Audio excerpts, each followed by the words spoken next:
안녕하세요 성도 여러분, 10월 8일 금요일 말씀 묵상 시작하도록 하겠습니다. 찬송가 438장입니다. 내 영혼이 연총이죠.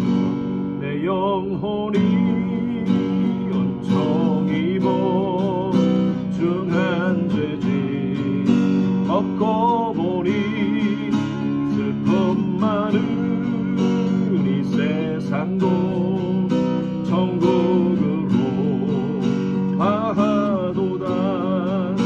할렐루야 찬양하세.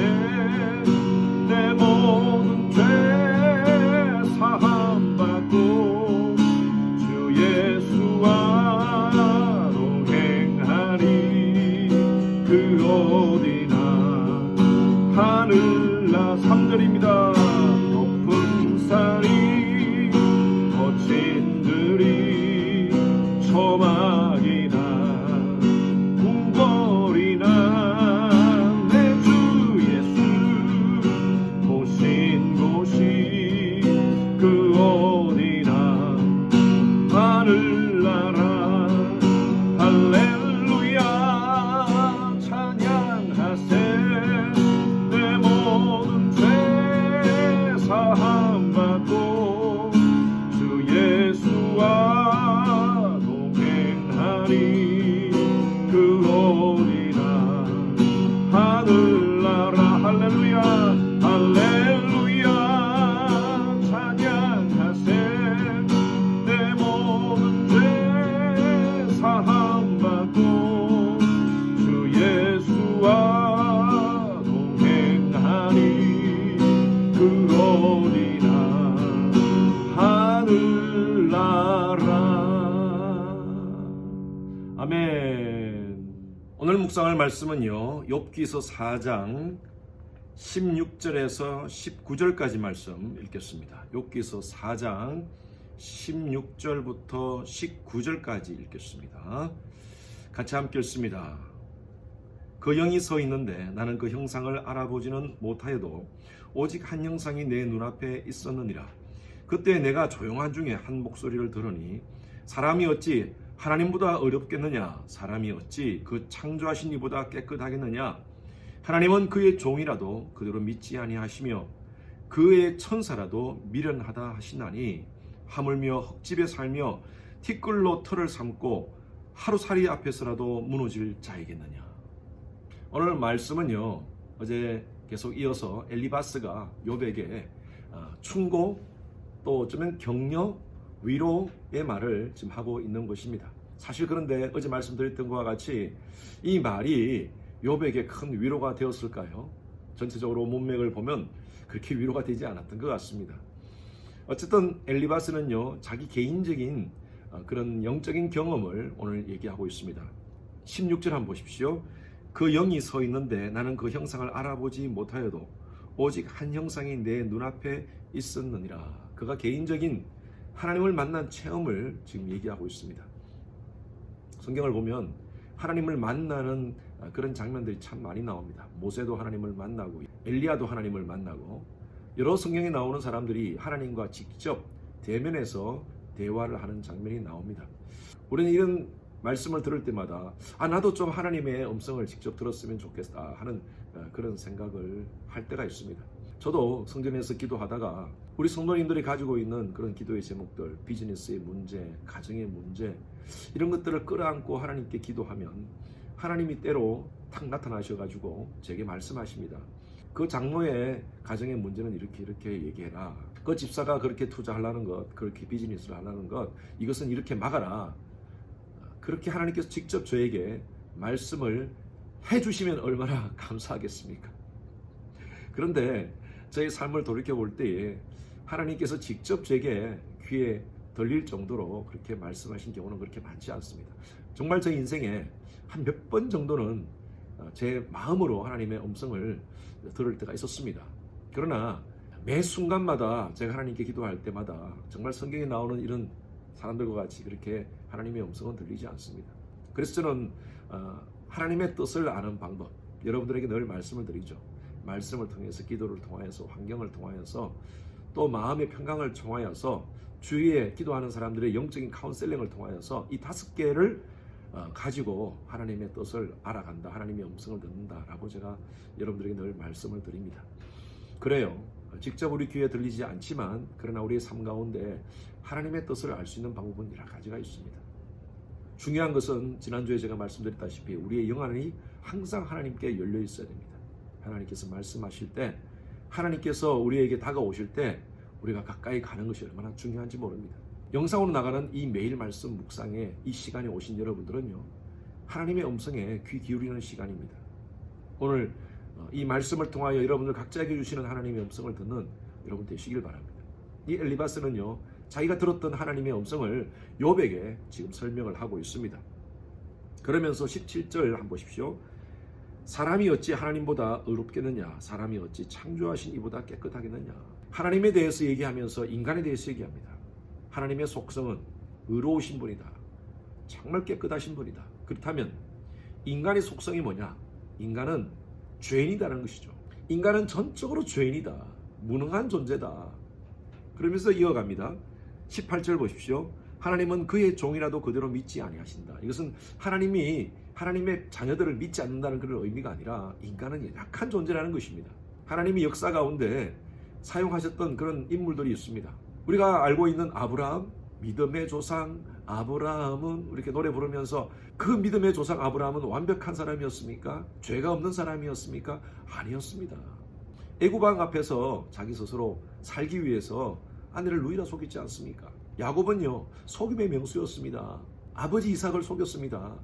다윗은 어떤 사람이었습니까? 사도행전 13장에 보면 하나님 마음에 합한 자라고 그렇게 표현을 했지만 밧세바를 범한 간음죄를 저질렀고요, 그리고 그녀의 남편 우리아를 죽였던 살인자였습니다. 성경의 모든 인물들을 보면요, 다 연약한 인간들이었습니다. 인간은 전적으로 타락한 존재입니다. 그래서 칼빈은요, 이렇게 얘기했습니다. 칼빈의 5대 강요라고 있죠. 튤립, 우리가 튤립 꽃 있지 않습니까? TULIP라고 해서 첫 번째는요, 전적 타락입니다. Total depravity. 인간은 전적으로 타락한 존재다. U는요, 그러나 하나님은 unconditional election, 무조건적 선택을 해주셨다. 그 다음 L이죠. L은요, limited atonement, 전적인 타락한 존재를 하나님이 선택해 주시고 그리고 예수 그리스도를 통하여 구속해 주셨다. 제한적 구속이라고 이렇게 표현을 했습니다. 그리고 I는요, irresistible grace라는 것입니다. 불가항력적인 은혜. 그러한 자들을 하나님은 불가항력적으로 은혜를 주셨다. 그리고 마지막에 TULIP, P는요, perseverance of the saint, 성도의 견인, 그러한 자들을 하나님이 구원해 주신다. 그러니까 전적으로 타락한 인간이지만 하나님께서 무조건적 선택을 해 주셨고, 그렇게 선택받은 자들을 위해서 예수 그리스도가 이 땅 가운데 오셔서 어토너먼트, 구속해 주시고, 그리고 하나님이 그러한 자들을 irresistible grace, 불가항력적으로 은혜를 주시고, 그리고 perseverance of a saint, 하나님이 견인해 주신다, 구원해 주신다. 이러한 신학적인 이론을 칼빈은 얘기를 했습니다. 튤립으로 정리했다고 말씀드렸죠. 그래요, 우리는 전적인 타락한 존재입니다. 어느 누구도 하나님 앞에서 우리가 의롭다라고 얘기할 수 있는 존재는 없습니다. 우리는 하나님 앞에 늘 설 때 의인으로 서면 안 됩니다. 죄인으로 서야 됩니다. 하나님이 우리에게 의롭다라고 인정해 주신 거지 우리 스스로가 하나님 앞에서 의로운 존재는 아닙니다. 사도 바울은 빌립보서 2장 12절 13절 말씀에 이렇게 말합니다. 항상 복종함으로 두렵고 떨림으로 너희 구원을 이루라. 13절에 보면 너희 안에 행하시는 이는 하나님이시니. 여러분이 영성경을 보면 참 재밌습니다. 너희 안에 행하시는 이는 하나님이시니. For it is God works in you 라고 되어 있어요. works in you. 하나님이 우리 가운데 work in 하셨다는 거예요. 우리 속에 하나님이 계시다는 것입니다. 우리가 예수 그리스도를 믿음으로 말미암아 하나님께서 우리 가운데 내주하신다는 것입니다. For it is God who works in you. 이미 우리 속에 계시는 그 하나님, 구원을 이루신 하나님. 이제 우리가 해야 될 일이 뭐냐면 항상 복종함으로 두렵고 떨림으로 이제 구원을 이루어가는 것입니다. 이게 무슨 말이냐? 구원받은 자로서 구원을 이루어간다는 말이 무슨 말이냐? 항상 복종하며 두렵고 떨리는 마음으로 너희 구원을 이루라. 영어 성경에는 이렇게 되어 있어요. work out your salvation이라고 되어 있어요. work in 하시는 하나님. 이제 우리가 해야 될 일이 뭐냐면 work out입니다. 이미 우리에게 구원을 주신 하나님, 그리고 이제는 우리의 삶 가운데 성화의 과정을 통하여서 work out을 해야 하는 것이죠. 여러분, work out은요, 우리가 어떨 때 사용합니까? 운동할 때 사용하잖아요. work out, exercise 할 때. 여러분들에게 말씀드렸지만 저는 푸시업을 하루에 100개씩 이상 합니다. 처음에는요, 한 번 할 때도 힘들었어요. 5개가 힘들었어요. 그런데 계속 해나가니까요, 이것이 얼마나 제 바디에 도움이 되는지 몰라요. 지금은 100개를 하더라도 그렇게 힘들지 않아요. workout입니다. workout. 우리가 구원을 이루는 삶, 이것은 지속적으로 해나가야 될 일입니다. 저는 발굽혀펴기를요, 제 생에 다하는 날까지 할 것입니다. 왜냐하면 제 건강을 지켜주는 것이기 때문입니다. 마찬가지로 우리가 이미 구원을 주신 하나님으로 인하여 그 놀라운 구원의 감격을 가지고 하나님께서 기뻐하시는 이 땅에서의 그 구원받은 자로서의 사명을 감당하며 산다는 것이 바로 workout입니다. 우리는 전적으로 타락한 존재입니다. 그러나 하나님의 은혜로 우리를 구원해 주셨어요. 이것으로 끝나는 것이 아니라 우리의 삶 가운데서 구원을 이루어가는 삶을 사시기 바랍니다. 지속적으로 매일매일 하나님과 영적인 교제를 통하여, 그리고 말씀을 통하여, 기도를 통하여, 그리고 우리의 삶을 통하여 우리의 언어와 우리의 행동과 우리의 모습을 통하여 예수가 드러나는 삶을 살면서 구원을 이루어 가시는 그런 여러분 되시기를 주님 이름으로 축원합니다. 기도하겠습니다. 하나님 아버지, 우리는 전적으로 타락한 존재입니다. 이 엘리바스의 말과 같이 우리는 어느 한 곳도 정말 하나님 앞에 내세울 것이 없습니다. 철저하게 죄인임을 고백하고 이 놀라운 죄인에게 구원을 허락하신 하나님의 은혜에 감사하면서 매일매일 구원을 이루어가는 워크아웃하는 그런 삶이 되게 하여 주시옵소서.